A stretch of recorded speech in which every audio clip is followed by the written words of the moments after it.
સુરત મહાનગરપાલિકાના અડાજણ ખાતે આવેલા તરણકુંડની ફીમાં 80% જેટલો તોતિંગ વધારો કરી દેવામાં આવતા તરણકુંડના સભ્યો અને તેમાં પણ ખાસ કરીને સિનિયર સિટીઝનોએ વિરોધ કર્યો છે।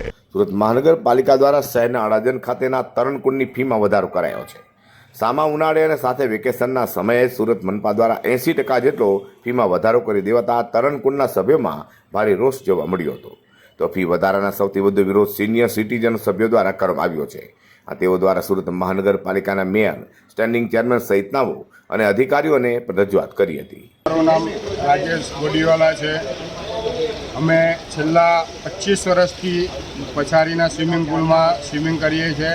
ફર્સ્ટ બેચની અંદર લગભગ 80% સભ્ય સિનિયર સિટીઝનો છે અને એ લોકોને આ ફી વધારો એટલો મોંઘો પડે છે કે એ લોકો આવતા બંધ થયા છે।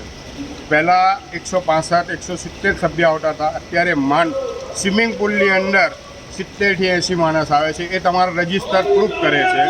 એના કારણે પહેલાં ફી વધારો પાછો ખેંચ્યો તો એ લોકોની ફી ઓરિજિનલી 1875 હતા, એ લોકોને પોસાય એવું હતું।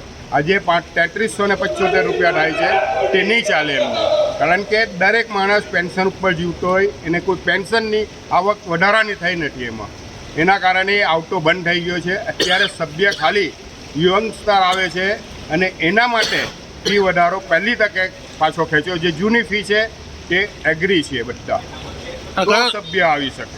કયો સ્વિમિંગ પુલ છે? ડાઇવિંગ પુલ, આ ડાઇવિંગ પુલ છે વીર સાવરકર સ્વિમિંગ પુલ પછાડી છે। એ છેલ્લા 20 વર્ષથી એક્ટિવ છે અને સુરતનો સૌથી વ્યસ્ત સ્વિમિંગ પુલ આ જ છે વીર સાવરકર, અને એની સારામાં સારી આવક વીર સાવરકર આપે છે।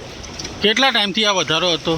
આ વધારો છેલ્લા નવેમ્બરમાં અને આજથી 2 કે 3 વર્ષ પહેલાં જ્યારે સ્ટેન્ડિંગમાં ભાવ વધારો આવેલો 1800થી 1200થી 2500 કરેલો, ત્યારે એવું કહેવામાં આવેલું કે જે તે ટાઈમે હવે પછી વધારો આવશે તો 10%નો જ આવશે। સ્ટેન્ડિંગમાં આવું મંજૂર કરવામાં આવેલું હતું ને 10 વર્ષ તો વધારો મળશે જ નહીં। આજે 80% એક સાથે વધારો મૂક્યો છે આ લોકોએ, તો એ અમને માન્ય નથી। સુરત મનપા દ્વારા તરણકુંડની ફીમાં 80% જેટલો ફીમાં વધારો કરાયો હોય, જેને લઈને તરણકુંડના સભ્યોમાં ભારે રોષ જોવા મળ્યો છે। અઝર કુર્સી સાથે હર્ષદ શેઠા।